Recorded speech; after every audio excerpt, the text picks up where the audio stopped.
When we lose a parent, especially a mother, we lose far more than just a person in our lives. We lose our very first relationship. Our parents were the first people who taught us how to belong in the world, how to feel safe, and what it meant to be seen.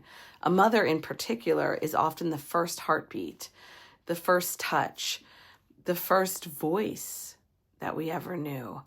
And that bond is so significant. And when it's gone, the silence it leaves behind can feel almost impossible to describe.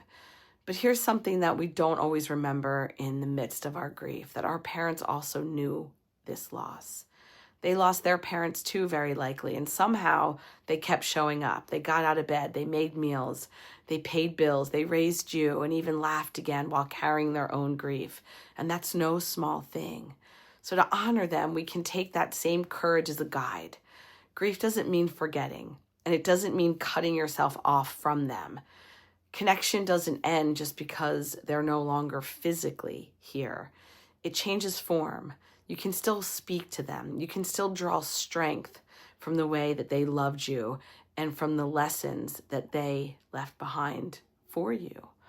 Finding connection might look like cooking their favorite recipe, telling stories about them, or repeating the phrases that they always said that shaped you. It might look like remembering their resilience when you face something hard, or noticing the little pieces of them that live on in you, in the way that you laugh or in the way that you comfort others.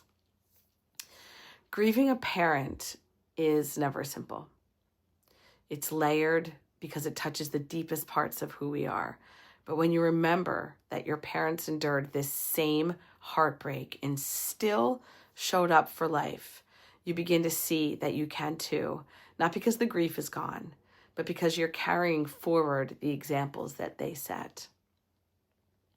Honoring them doesn't mean living without grief. It means living with love in the middle of it. And that's how you stay connected, by grieving with more love than pain.